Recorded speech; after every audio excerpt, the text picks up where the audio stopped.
षष्ठाध्यायी जगन्माता यस्य चित्तात् समुत्थिता वेदानामुपकाराय तस्मै पाणिनये नमः।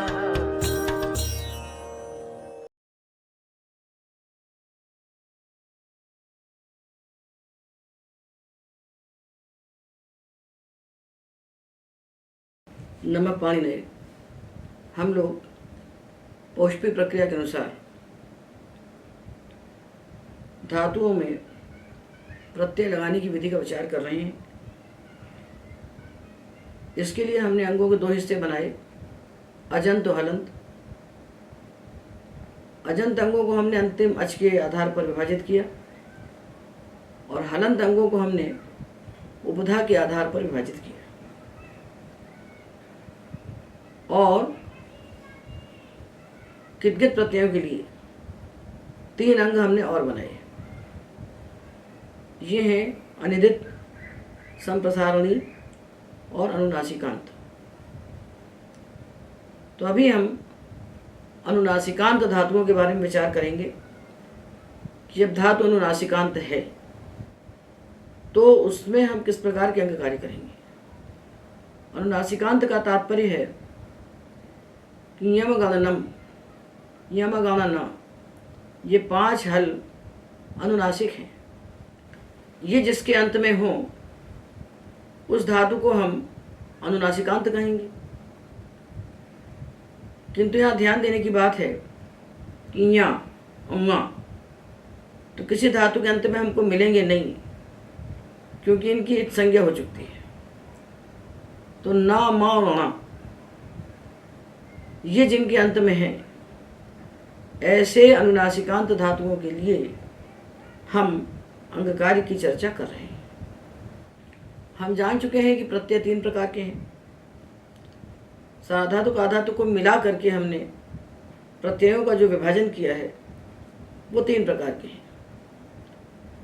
पहले सामान्य प्रत्यय हैं जो किसी अनुबंध से विशेषित नहीं है, जो कित गित यतनित नहीं है। इनके परे होने पर अनुनासिकांत अंगों को कोई भी अंग कार्य नहीं होगा। तो यथा प्राप्त संधि होगी बस। जैसे जंगम, यह धातु है, मकारांत होने से अनुनासिकांत है। इसके बाद प्रत्यय आया तिप, तिप ये कित गित नहीं है, ये तनित भी नहीं है, तो सामान्य प्रत्यय है, तो कोई अंग कार्य नहीं होगा। मकार को संधि होगी, नश्चा पदांत से झली से अनुस्वार होगा और अनुस्वार से यही परसवना से उस अनुस्वार को परसवन हो जाएगा, तो जंगंती ये बनेगा। इसी प्रकार नन्नम, नन्नंती, मम्मन, मम्मंती। जो सामान्य प्रत्यय हैं, सामान्य का अर्थ होता है पिस सार्वधातुक और कित गित यतनित से भिन्न आर्ध धातुक। इनके परे होने पर इन अनुनासिकांत धातुओं को कुछ नहीं होगा। और यतनित प्रत्यय परे होने पर जो भी यथा प्राप्त होगा, अदुपधाया इत्यादि, वो हो जाएगा। मुख्य है प्रत्यय कित गित आर्ध धातुक और अपित सार्वधातुक। इन तीनों का एक वर्ग है।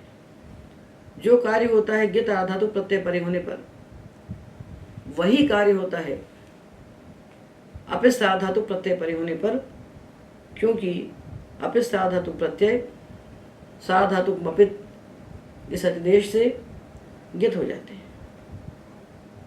तो पहले पाणिनि ने वर्ग बनाए, फिर उनके लिए एक साथ कार्य कहा, तो अंग कार्य थोड़े हो गए, थोड़े से हो गए, जिसको बालक भी ग्रहण कर लेता है। तो हमारी दृष्टि कहाँ होना चाहिए? पहले हम अंगों को पहचाने, फिर हम प्रत्यय को पहचाने, तो अंग कार्य स्वयं खड़ा हो जाएगा।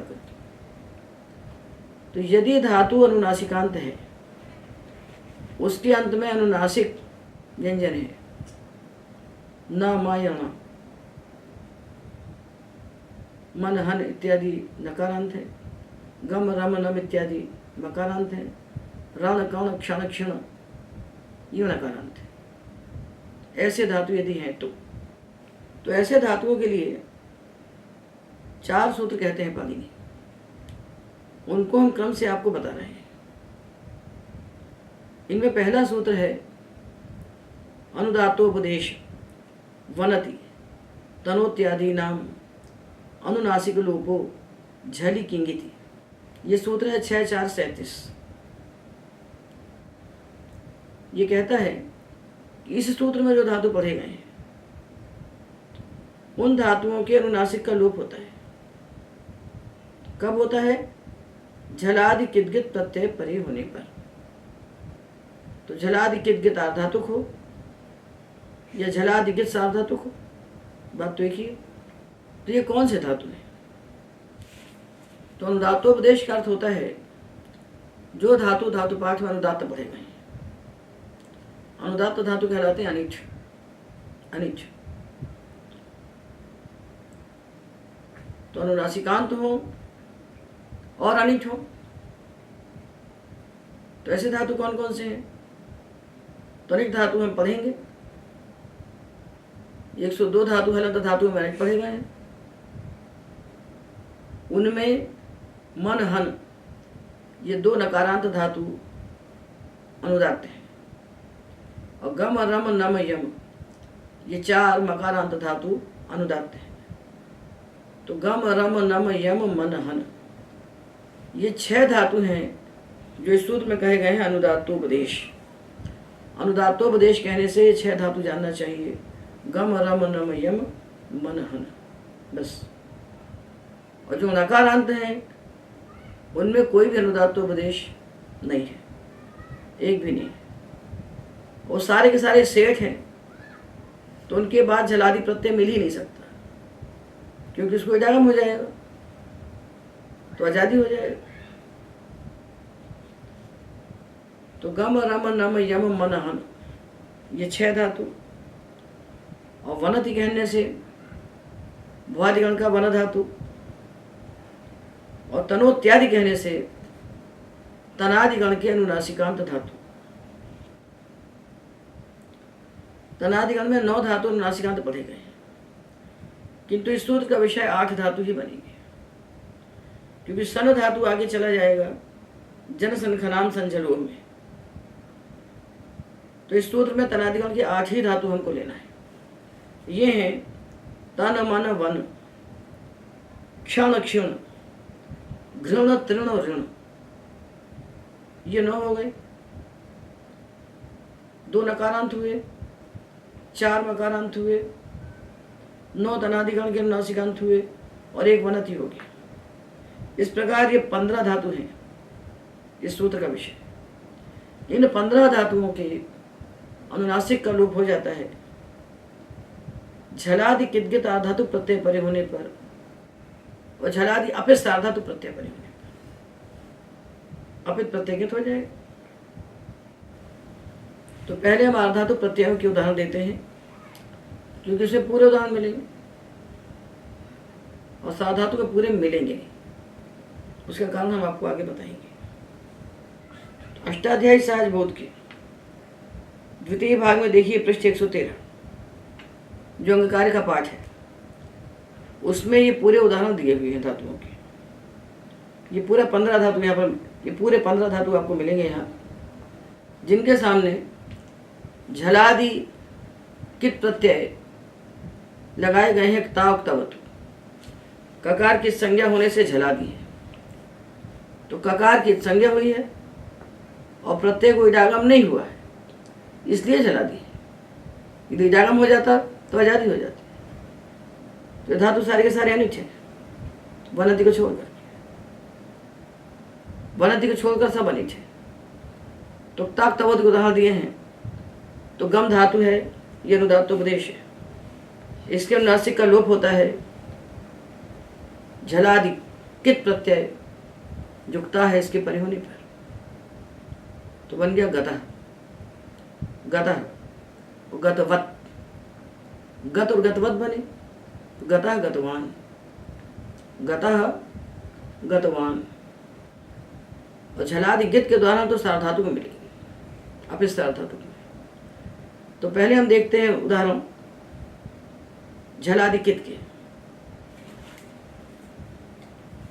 तो गम गतः गतवान,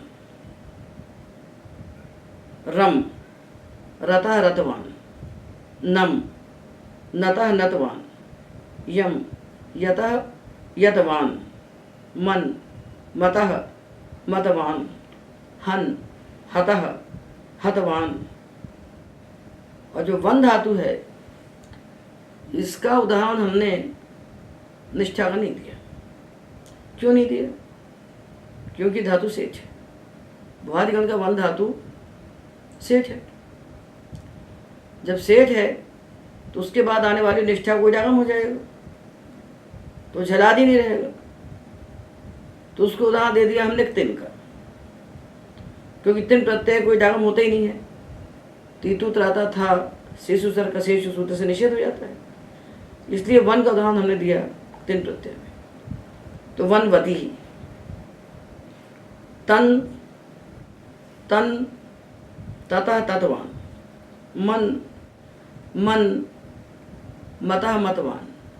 पहला मन धातु था दिवादिगण का, ये दूसरा है तनादिगण का। वन वतः वतवान, क्षण क्षतः क्षतवान, क्षीण क्षितः क्षितवान, घृण घृतः घृतवान, और तृण त्रितः त्रितवान, ऋण ऋतः ऋतवान। ये हमने इस सूत्र पढ़े हुए 15 धातुओं के अनुनासिक का लोप किया झलादि कित प्रत्यय परे होने पर।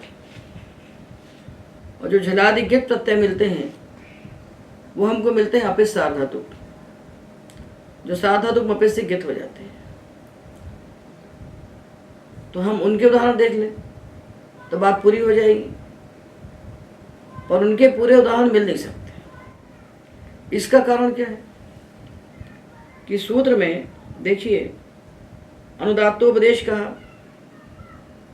फिर वनति कहा। तो वनति को स्टिप से कहा, वन धातु में स्टिप प्रत्यय लगा के कहा, और तनोत्यादि नाम को गण से निर्देश किया, तनादि गण से निर्देश किया। तो हम ये जान चुके हैं कि जो कार्य स्टिप से कहा जाता है अथवा गण से कहा जाता है वह कार्य यंग लुगन धातुओं को नहीं होता। स्टिपा शपानुबंधेन निर्दिष्टम यद गणेन च यत्रैकाज ग्रहणम चैव पंचैतानि न यंग लुकी। तो जब ये 15 धातु यंग लुगंत बन जाएंगे तब केवल 6 धातुओं के अनुनासिक का लोप होगा, और बचे हुए 9 धातुओं के अनुनासिक का लोप नहीं होगा। ये सावधानी हमको रखना पड़ेगी। तो 6 कौन है जो गण से नहीं कहे गए और स्टिप से नहीं कहे गए? ये 6 हैं गम रम नम यम, 4 मकारांत, और मन हन, ये 2 नकारांत। तो जब ये धातु यंग लुगंत बन जाएंगे, इनके बाद आने वाले यंग का लुक हो जाएगा, तब 6 धातुओं के ही अनुनासिक का लुक होगा। तो इनको हम पहले देख लेते हैं, और जो बचे हुए हैं उनको क्या होगा ये आगे आप स्वयं समझ जाएंगे आगे के सूत्रों की व्याख्या को सुनने के बाद। तो गम धातु से हमने यंग लुगंत बनाया तो बना जंगम। ये जंगम धातु है, और ये प्रत्यय तस थस था, ये सार्वधातुक हैं, लट लगा के प्रत्यय हैं, और झलादि हैं और अपित हैं। तो अपित सार्वधातुक होने से गित है, तो इनके परे होने पर स्मा का लोप हो गया। जंगतः जंगथ जंगथ। जब वस्मस आएंगे तो अनुनासिक का लोप नहीं होगा। वस्मस प्रत्यय यद्यपि गित है किंतु झलादि नहीं, तो वहाँ जंगन्वह जंगन्वह बनेगा। वहाँ मोक्ष से मकार को नकार हो जाएगा, पर मकार का लोप नहीं होगा। तो हमें 2 बातें चाहिए, निमित्त में हमें दो बातें चाहिए, प्रत्यय झलादि हो और कित गित हो। तो ये हमने उदाहरण किसके देखे, झलादि गित।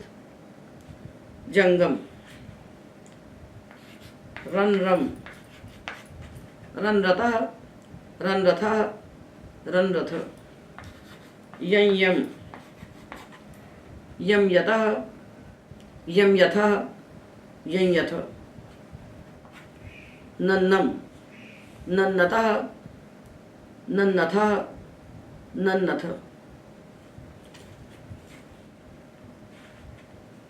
और दो नकारांत है मन और हन, तो मम्मन, मम्मतः, मम्मथः, मम्मथ, जंघतः, जंघथः, जंघथ।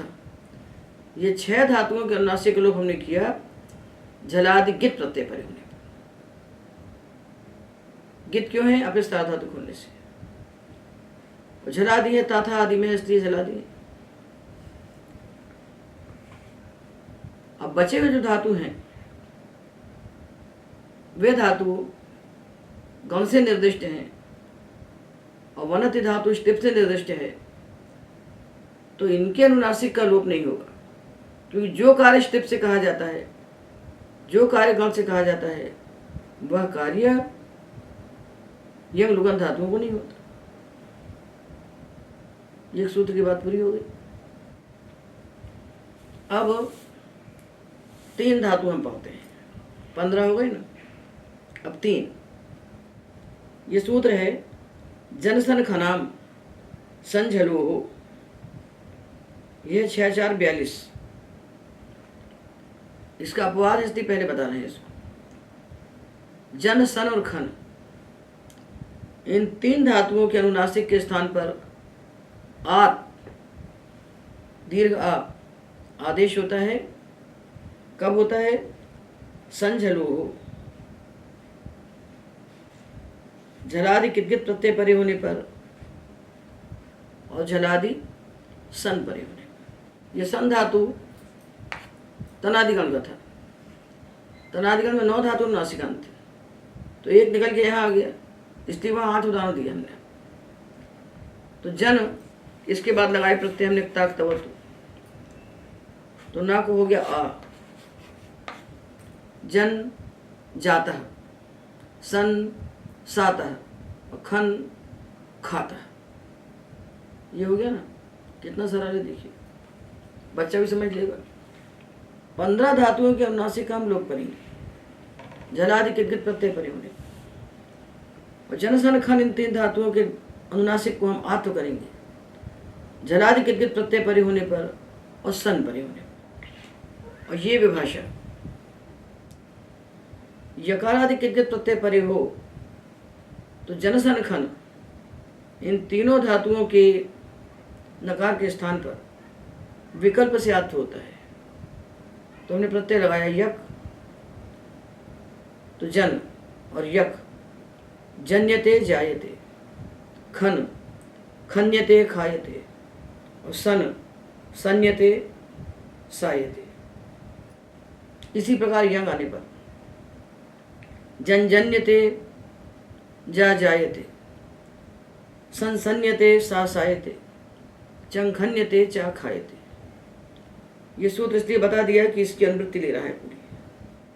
और तनोतेर यकी, तन धातु के नकार को आकार आदेश होता है यक परे होने पर, तो तायते तन्यते बन जाएंगे। ये 2 सूत्र हमने अनुवृत्ति वशात बता दिए। हम अभी मुख्य 3 सूत्रों का व्याख्यान कर रहे हैं कि अनुदात्तोपदेश वनक तनोत्यादि नाम अनुनासिक लोपो झलिकिंग सूत्र में कहेंगे 15 धातु, इनके अनुनासिक का हम लोप करेंगे झलादि कितगित प्रत्यय परे होने पर। और जन सन खन, इन 3 धातुओं के अनुनासिक के स्थान पर हम आत्व करेंगे झलादि कितगित प्रत्यय परे होने पर। और इनसे जो बच गए, पहले सूत्र में 15 है, दूसरे में 3 है, तो 15 और 3 18। 18 धातुओं से बचे हुए जो अनुनासिकांत धातु हैं, 18 से बचे हुए जो अनुनासिकांत धातु हैं, उन अनुनासिकांत धातुओं की उपधा को हम दीर्घ करेंगे झलादि कितगित प्रत्यय परे होने पर और क्विप परे होने पर। सूत्र है अनुनासिकस्य फिजलोः किंगिति। अनुनासिकांत धातु हो तो कौन सा अनुनासिकांत हो, इन दो को छोड़कर, क्योंकि ये दो इसके बाधक है। अनुनासिकस्य फिजलोः किंगिति सूत्र को पहले कहा पाणिनि ने, और ये दो उसके बाधक बनाए बाद में। तो अनुनासिकस्य फिजलोः किंगिति सूत्र सामान्य है, और ये दो उसके अपवाद हो गए, अनुदात्तोपदेश और जनसंख्या। तो अनुदात्तोपदेश में कहे हुए 15 धातु और जनसंख्या में कहे हुए 3 धातु, इन 18 धातुओं से बचे हुए जो अनुनासिकांत धातु हैं उनकी उपधा को दीर्घ होता है झरादि किद्गित प्रत्यय परे होने पर और क्लिप परे होने पर। जैसे शम, मिक्ता प्रत्यय लगाया,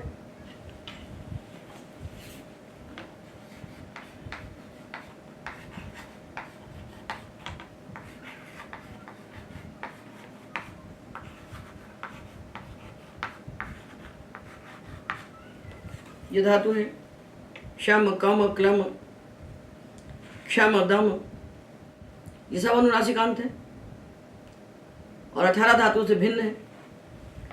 तो इनके बाद जब ता प्रत्यय आएगा तो इनकी उपधा को दीर्घ हो जाएगा। तो शम को हो जाएगा शाम, और माँ को होगा अनुस्वार नश्चा पदांत से झली से, और अनुस्वार को होगा परसवर्ण, अनुस्वार से यही परसवर्ण से, तो बन जाएगा शांतः, शम शांतः, कम कांतः, क्लम क्लांतः, क्षम क्षांतः, दम दांतः। इसी प्रकार सारे अनुनासिकांत धातुओं को हमें समझ लेना चाहिए। तो झलादि किद्गित प्रत्यय है, धातु अनुनासिकांत है, तो 15 धातुओं के अनुनासिक को हम लोप करेंगे, 3 धातुओं के अनुनासिक को हम आत्व करेंगे, और बचे हुए धातुओं की उपधा को हम दीर्घ करेंगे। ये बात हो गई। अब हम जाते हैं यंगलुगंत धातुओं पर वापस। तो अनुदात्तोपदेश सूत्र में अनुदात्तोपदेश तो हमने सामान्य कह दिया, वनति को स्टिप से कहा और तनोत्यादि को हमने गण से कहा। तो जिन धातुओं को गण से कहा गया है अनुनासिक लोप और जिनको स्टिप से कहा गया अनुनासिक लोप, ये धातु जब यंगलुगंत बनेंगे तो इनके अनुनासिक का लोप नहीं होगा। ये सावधानी हमको यंगलुगंत में रखना पड़ेगी।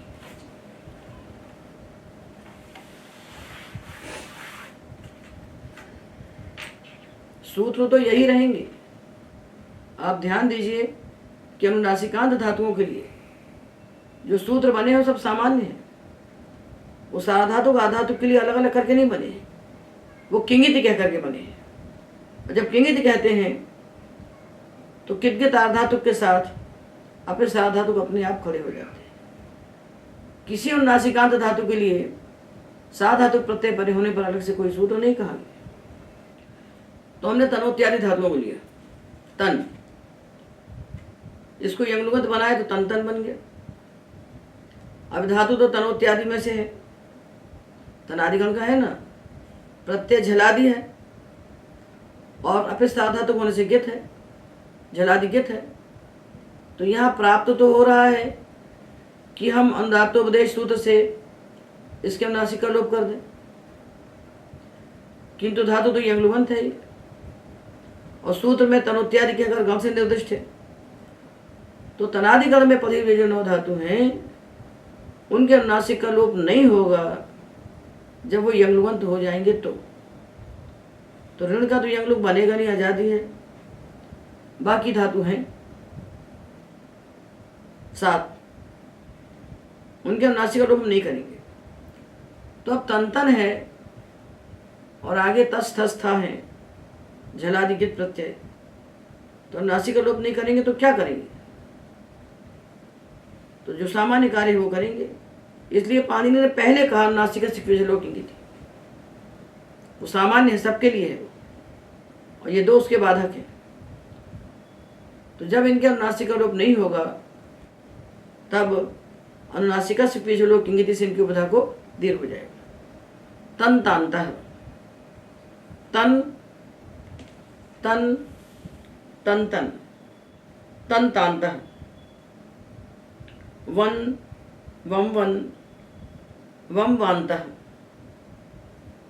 और मन जो तनादिगण का मन है, मम मन मम मानतः। तो जो दिवादिगण का मन है, जो अनुदात्तोपदेश है, जो अनुदात्तोपदेश है, उससे ममतः बनेगा, उसके नासिका लोप होगा। और तनादिगण का जो मन है, मनु, इसकी उपधा वो दीर्घ होगा, इससे मम मानता बनेगा, उससे ममता, इससे मम मानता है। और ये जो नकारांत धातु हैं, नकारांत पढ़े गए हैं, इनके बारे में हमें ये समझ लेना चाहिए कि इनके पहले यदि नत्व का कोई निमित्त है, नत्व के निमित्त होते हैं रा, शा और री, तो इनको नकारांत समझ लेना चाहिए। ये जो ना हुआ है, इसे शा के कारण हुआ है, तो वास्तव में ना है, ये चंक्षण है। चंग शांतः, चंग शांतः, चंग शांत, और नासिका लोप नहीं होगा। ये बात हमने सावधानी की आपको बता दी कि ये जो 15 धातु हैं, इनके नासिका लोप होता है झलादि कित कित प्रत्यय परे होने पर। किंतु जब ये यंगलोत बन जाते हैं तो जो गण से निर्दिष्ट हैं या जो स्टिप से निर्दिष्ट हैं, उन धातुओं को उस सूत्र पढ़ा हुआ कार्य नहीं होता। तो क्या होता है? जो सामान्य है, सामान्य है नासिका से होने वाला होगा दीर्घ, वही होगा। ये 3 हो गए मुख्य सूत्र हमारे। और ये किसके लिए हुए? झली किंगिति, झलादि कित कित प्रत्यय परे होने पर हुए। अब हम बता रहे हैं सूत्र आपको अची किंगिति, अजादि कित कित प्रत्यय यदि है तब क्या होगा? अब सूत्र है आगे, गम हन जन खन घसाम लोप किंगित्यन। गम हन जन खन घस, इन 5 धातुओं के उपधा का लोप हो जाता है। कब होता है? अजादि कित कित प्रत्यय परे होने पर। साधा तो आधा तो नहीं कह रहा है कुछ। अजादि कित कित प्रत्यय परे होने पर इनकी उपधा का लोप हो जाता है। तो धातु लिए हमने जंगम, जंघन, जंजन, चंखन। इनके बाद प्रत्यय आया अति, ति इति तः अति। ये झी के स्थान पर आदेश हुआ अत, तो अति प्रत्यय अपिस्तार धातु है। अपिस्तार धातु होने से गित है, गित है और आजादी है, गित है आजादी है, तो इनकी उपधा का लोप हो गया। तो गकार के बाद जो आकार है इसका लोप हो गया, इसका लोप हो गया। इस घकार के बाद आकार का लोप हुआ, जकार के बाद आकार का लोप हुआ, और खकार के बाद आकार का लोप हो गया। तो जंगमति, जंगम, जंगमति, जंघन, जंघनति, चंखन, चंखनति। और ये जो जंजन है, इसकी उपधा जब हम लोग करेंगे तो जा के बाद ना मिल जाएगा। तो जा तो है इश्चु और ना है स्तु, तो स्तोश्चुनाश्चु से इस ना को हो जाएगा या, और जा या को मिला के बन जाएगा ज्ञा। तो बनेगा जंग्यति, जंग्यति। ये 4 धातु हो गए, गम, हन, जन, खन। अब आया घस। घस के लिए हम लेते हैं प्रत्यय अतुस, अतुस उस, जो लिट लकार के प्रत्यय हैं। अपित लिट होने से और संयोगांत के बाद आने से ये कित है। तो ये कैसे कहलाए? अजादिकित, अजादिकित प्रत्यय है। तो घस की उपधा का लोप हो गया। तो घा के बाद सा आ गया, तो खरी जैसे इसको चर हो गया, चर हो के घा को का बन गया, और सा को शाह से बस घसी नांचा से मूर्धन्य श हो गया, और काशा के संयोग से क्ष बन गया। जक्षतु, जघास जक्षतु जक्षु, जघास जक्षतु जक्षु। तो हमने अनुनासिकांत धातुओं के बारे में पढ़ा कि अनुदात्तोपदेश सूत्र में पढ़े हुए जो 15 धातु हैं, इनके अनुनासिक का लोप होता है झलादि कित प्रत्यय परि होने पर। इस सूत्र के अर्थ को ऐसा याद कीजिए, पुस्तक में जो लिखा है वहाँ लिख लीजिए, उसके साथ में जोड़ लीजिए कि इस सूत्र में पढ़े हुए 15 धातुओं के अनुनासिक का लोप होता है झलादि कित प्रत्यय परि होने पर। किंतु जब ये 15 धातु यंगलुगंत बन जाते हैं, 15 तो नहीं बनेंगे, रोज छूट जाएगा, पर जब ये धातु यंगलुगंत बन जाते हैं तब केवल 6 धातुओं के अनुनासिक का लोप होगा झलादि कित प्रत्यय परि होने पर। कौन से 6? जो 4 मकारांत तो 2 नकारांत। और बाकी को क्या होगा? तो बाकी की उपधा का दीर्घ होगा अनुनासिका से पेजलो किंगित से, क्योंकि ये बचे हुए जो धातु हैं 6 से बचे हुए, इनके अनुनासिक का लोप कहा गया है ष्टिप का निर्देश करके और गण का निर्देश करके। तो तनादि गण के धातुओं को गण निर्दिष्ट किया है और वनति को ष्टिप से निर्दिष्ट किया है। तो यंग लुगंत बनने पर इनके अनुनासिक का लोप नहीं होगा, तो जो सामान्य सूत्र है उपधा को दीर्घ हो जाएगा। ठीक है। और जन सनखन इन 3 के अनुनासिक को आत्म होगा झलादि कित प्रत्यय परि होने पर, और बचे हुए अनुनासिकांत धातु के उपधा को दीर्घ होगा झलादि कित प्रत्यय परि होने पर और क्विप परि होने पर। और अजादि कित प्रत्यय परि है तो 5 धातुओं के उपधा का लोप होगा गम अहन जन खन खस। ये अनुनासिकांत धातुओं के अनुनासिक के विषय में एक प्रकरण पूरा हुआ। तो हमने 3 हिस्से करके प्रत्ययों के आपको अलग अलग अंग कार्य दिखा दिए। इनका सम्यक अभ्यास कीजिए। सहज बोध में ढेर उदाहरण दिए हुए, उन उदाहरणों से अभ्यास कीजिए। उसके बाद प्रक्रिया में आप प्रवेश करेंगे तो पदे पदे आपको विचिकित्सा नहीं होगी। एतावदेव।